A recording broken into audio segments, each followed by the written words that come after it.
I was ordained a transitional deacon, I was assigned to the parish to be as a permanent deacon, and it was under Bill Myers that I think I learned to be a functioning deacon, so thank you so much. I believe you have already been discussing the topic of the structure and purpose of mentoring and adult mentoring relationships, so I hopefully won't go into any of the aspects of that. But what I do want to speak to you about is being a new mentor. And as I was introduced as someone from the seminary, I should further explain that 6 months ago I was named the vice rector of the seminary. So it's a very new position, being the vice rector. And along with being the vice rector, you become a mentor. So I am a new mentor. So it's probably appropriate that I've been asked to address this topic for you this evening. I am learning to be a mentor. It's not something that the seminary has a guidebook prepared for, or the day that you walk in as an administrator of the seminary, they hand you this document that tells you everything that you need to know about being a mentor. As far as I know, that doesn't exist, or I haven't seen it yet. So in the 6 months that I've been there mentoring, I've been working my way through the process, trying to do the best that I can, while at the same time growing comfortable with the role of being a mentor. One of the things about mentoring is that if you haven't had prior experience as a mentor, you may think that you have nothing to add to the role or to bring to the process of mentoring because you haven't been formally trained as one. But for most of us who are adults, who have worked out in the world or had a family of our own, mentoring is something that just comes naturally to us in the sense it's part of our life already. If you've been in a supervisory position in your employment, you've been a mentor. If you have children of your own, you've been a mentor. If you have younger friends or acquaintances, you've been a mentor. It's just a natural part of who we are in terms of relating to other people. So the fact that I myself don't have formal experience as a mentor, it doesn't mean that I don't have anything to bring to the process that is really mentoring. We may not think of it that way, but truly it is. So for yourself, who are going to become mentors for men who are trained, or the men who are going to be ordained permanent deacons, if you have not formally been a mentor before, don't let that discourage you. Think of some of your past experience. You'll probably realize that you are ready to do this. So don't be confused between a formal mentoring training and the informal knowledge that you have gained just through life lessons. One point, or actually what I'd like to do through my remarks this evening is just give you quick points, bullet points really, work my way through them, some quick observations of what I've already learned, what I've seen as a new mentor, and hopefully we'll have some time just to open it up to questions. One of the things that I realized quickly about myself being in the role of a new mentor was establishing my own comfort level with that role. Whenever you move into something new, it's something that can bring uneasiness, maybe even anxiety with it. But uneasiness in the mentoring role is only going to make your mentoree uneasy. So you really want to find that comfort zone in which you're comfortable as the mentor. And that's going to create a comfortable situation for your mentoree. And hopefully encourage an engaging and a productive mentoring relationship. But you do need to allow yourself time to grow into that comfort zone. It doesn't happen in the first session or two. It's something you have to be patient with yourself. You have to be patient with yourself, basically, which has been my credo since I walked into the job as vice rector 6 months ago. I wasn't expected to know everything this first day. 6 months into the job, I'm no place close to knowing everything. It's just impossible. But I keep reminding myself each morning, be patient with myself. It will come in time. And that's the same thing with mentoring and developing that comfort zone.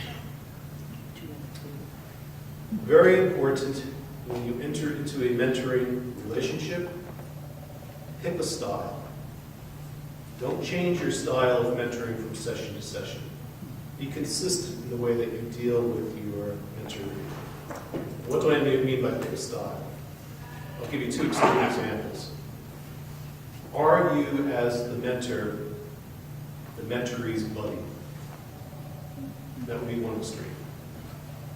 Or, on the other hand, are you, as the mentor, the mentoree's watchdog? Those are the two extremes, I think. Are you his buddy, or are you his watchdog? If you're his buddy, you're really not going to call him to task on issues. You're really not going to point out areas where he needs to work on certain areas. You're not going to go very far below the surface. And that's not very productive. And it certainly isn't helping the mentoree. If, on the other hand, you're a watchdog or a hound dog, and you're going to follow him around and nitpick at every little thing that you find in your relationship with him and beat him to death with it, well, that's not going to be productive either. So you need to pick your style, and I think you also want to be sure that you're not falling into either one of those extremes.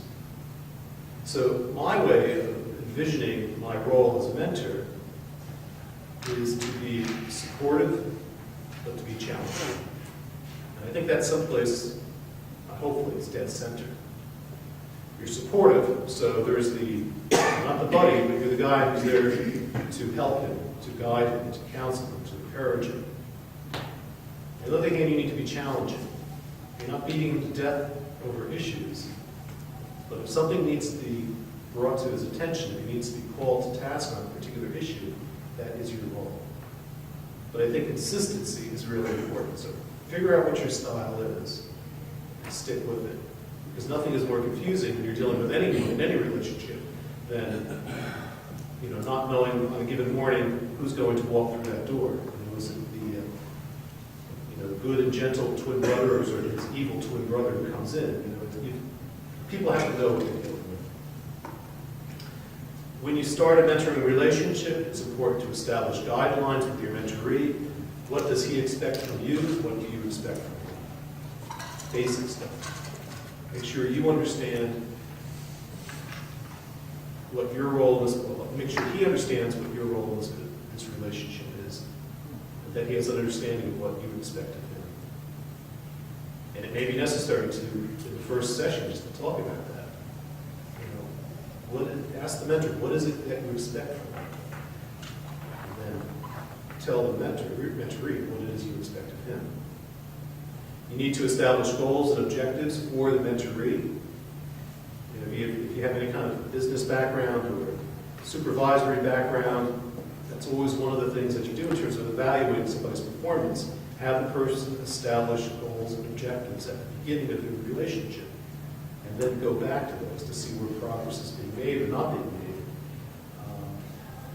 That's just standard procedure in terms of evaluating anyone. Of course, mentoring is, in a sense, an evaluation process, but it's also the process of helping a person to grow and to achieve his goals and objectives. I don't know if he talked about in previous talks this evening, specifically about goals and objectives. In the seminary, we use a structure where we talk about 4 pillars. Is that what you know? So just very briefly, just in this idea, the person should have an overall goal and objectives. Overall, encompassing their whole person, their life, the work that they're doing as a deacon. But then more specifically, you can get to specific areas within their work as a deacon. And in the seminary, we call it 4 pillars. There's the human pillar, the spiritual pillar, the intellectual pillar, and the pastoral pillar. Within every one of those areas, if you would hit each of those 4 areas, not necessarily in every session, but pastoral life, intellectual life, spiritual life, human life, pretty much going to hit all areas of that person's life. So within each one of those 4 areas, you can set goals and objectives. And that needs to be done at the beginning of the relationship, at the beginning of the process. And that becomes sort of the guiding the pattern that you follow and the structure that you create just to see how a person is growing. It's probably very helpful at the beginning of a session is to just ask the person who you're mentoring for a brief written autobiography, hitting such things as background, family, work experience, their own vocation story. And you want that in writing. It's something that you can go back to and refer to. All those aspects of a person's life, all of that brings them to this point in their life now where they are an ordained permanent deacon. But in terms of developing a relationship and moving forward, you need to know who this person is, where this person came from, what their, the aspects of this person's life other just than their spiritual life. In terms of how you conduct your mentoring sessions with your mentors, there should be a certain pattern that you follow. For me, what I've realized the way to go is to start with generalities and work towards specifics. You might have the goals and objectives that the person put together at the beginning of your relationship with them, and you can refer to that, but refer to things in a very general way at first, but start narrowing it down to specifics. For myself, that usually works well. It's not something that you have to follow, without any kind of exception, but it's just something. It's a process that works well for me. It's probably a good idea as you're going through your relationship with your mentors to ask them every time you get together and meet with them to just prepare a very brief progress report on each. However you establish the guidelines, whether it's the 4 pillars of the overall goal and objective. Just ask him to give you a sentence or 2 sentences, no more than a paragraph, just saying how he has progressed in terms of achieving that objective, reaching that goal. And it's best that it's written, because it forces your mentoree to think about it, put it down in writing. It also gives you the aid of having something that you can refer back to, and over the course of a number of mentoring sessions, you can actually track a person's development, progress towards a goal, or the lack of any development, in which case that becomes an issue for mentoring. So I would suggest that. I haven't done this yet, but I think it's something I'm going to do, is to actually establish for myself a list of general areas that I would like to try to hit on a regular basis with my mentoree. Not necessarily a checklist and not necessarily something that I'm going to have in front of me during a mentoring session, but general topics that you should visit on a regular basis. In the case of dealing with a permanent deacon, things such as their overall health, which is an important issue, family life, their prayer life, pastoral concerns or issues that they may have encountered in the course of their work, relationships with personnel and priests in the parish that they're assigned to. You can create that 5 or 6 or 7 areas, just very general things, just bullet things that you have in your head that are important that you hit on, that you discuss on a regular basis.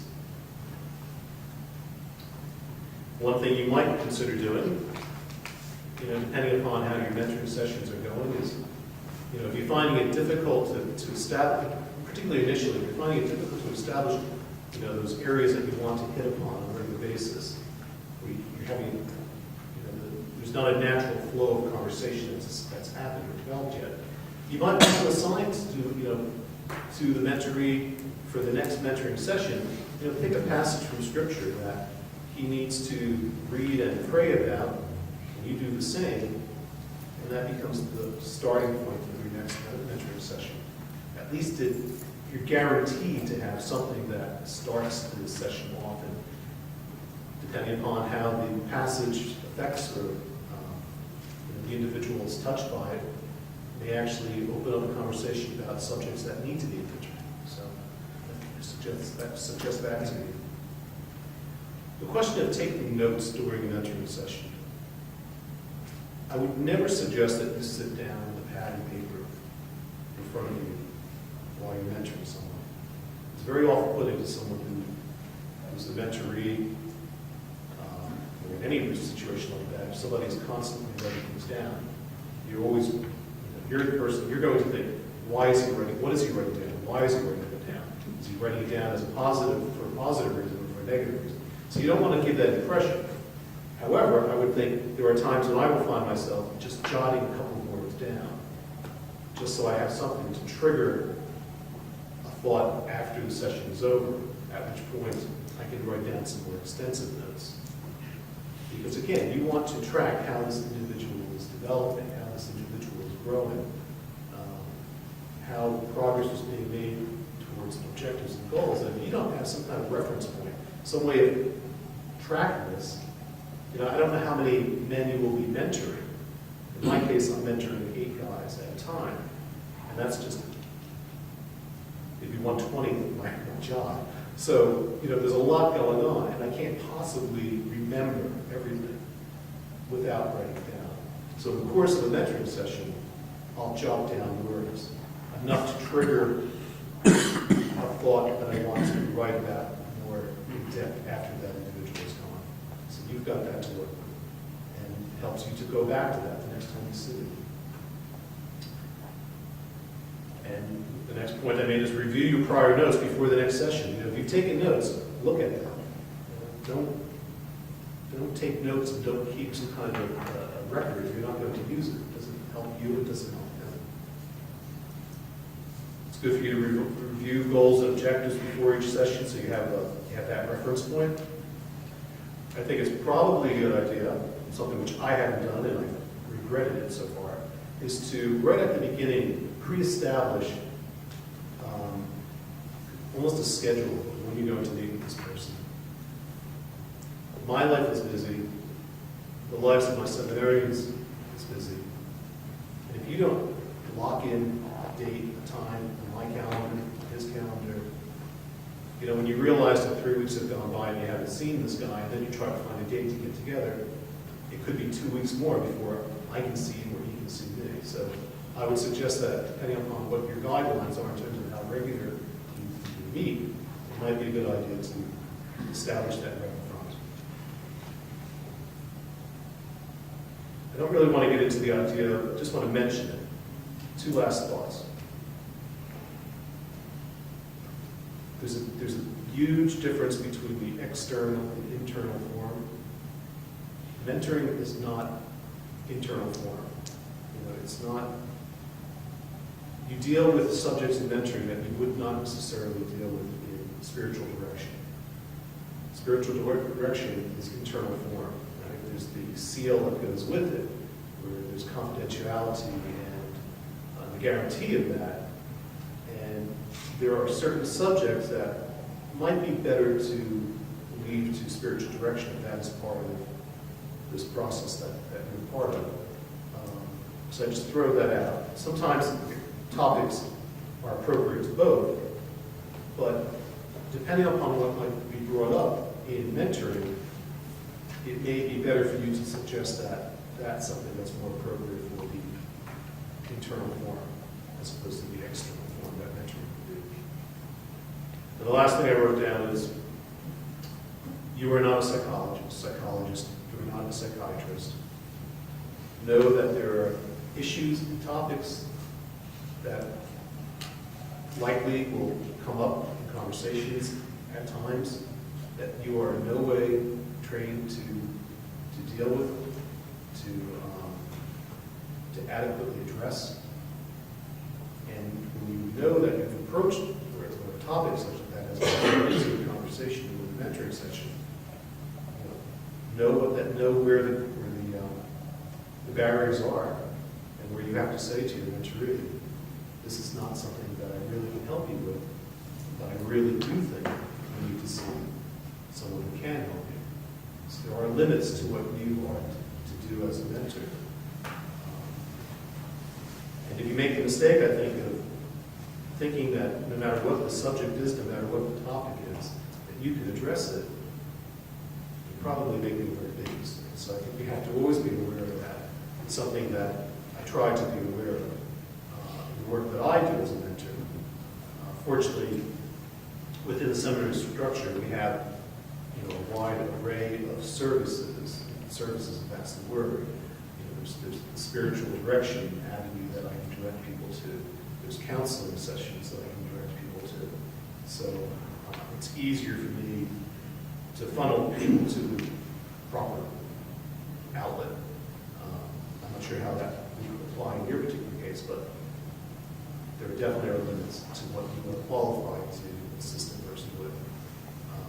And certainly there's no shame in saying that I can't help you with this. This is not part of my training. And that would really be the proper thing to do. Otherwise, you may wind up actually causing the person some damage or well, just preventing them from getting that issue addressed. So that's really all I wanted to say about my experience so far as a new mentor. Really some quick points, bullets. Does anybody have any questions about anything that I might have mentioned? Could you just say a little bit more about that split where internal, external, it's that middle ground, the no man's land, I think that's presents the most difficult for place, where to stop. If you really, we could recognize serious, mental health issues or addiction or whatever. Those are like the blacks and whites, it's. Yeah, the reason I brought that up is that I guess within the seminary structure, we have both spiritual direction and mentoring. So both external form and internal form are available to men on a regular basis. And more often than not, the man who has something that needs to be discussed within the internal form, meaning spiritual direction, is going to take it there. Occasionally, something will come up in mentoring, which may need more spiritual guidance, perhaps. Perhaps just it may need to be tied to confession. I think maybe that's the type of distinction that I'm trying to make. Where certain areas can be discussed, where reconciliation, the sacrament of reconciliation is really part of the process of going into this. Obviously, you're not able to do that as a mentor. So perhaps maybe that's a guideline, to the way to look at the distinction in terms of what you think would be proper to mentor versus what would be appropriate for spiritual direction. I guess it sounds as though it's more appropriate for us as mentors to, let's say, give guidance for diaconal function within the parish, situations that come up in the parish and how to handle those situations, whether it's through talking to a couple, preparing them for marriage, to give some kind of guidance in that direction, or functioning during a baptism, where certain situations may come up and how you handle it. I would think it would be that, but I think it would be a lot more than that too. I would think that, from the standpoint of the fact that I believe most of you are married. As a single man, I don't have to deal with the pressures, the problems that come with being an ordained member of the clergy and then going home to a family at night and having to balance those two huge responsibilities. I don't have to deal with that. You do. And I would think that as a mentor, as a permanent deacon, as a family man, I would think that for a permanent deacon, that would be one area where you could be a huge help to him. In the same vein, I would imagine most of you are still working, or a number of you are still working, so you're balancing full-time occupation with a nearly full-time ministerial role, which can't be easy to do. I would imagine your advice in terms of how someone can manage those two conflicting, or those two consecutive or co-linked areas of your life, that would be important for your mentor. So, yeah, the first thing is that absolutely, but if you limit yourself to that, basically you're just intuitive. Yeah, I'm sure family would come into it, how you talked about But I think all scheduling. those aspects of how your role as a ordained clergy member of the church in not just part-time ministry, but quasi-full-time ministry, how do you balance that curricular aspect of your life? I think that's probably the key area in which you being a mentor is going to be helpful to people. I would be careful to try to mentor too much inside the church, as you just said, for baptism or marriage, because there's the pastors there. I would like to try not to step over the stones. The pastors there too.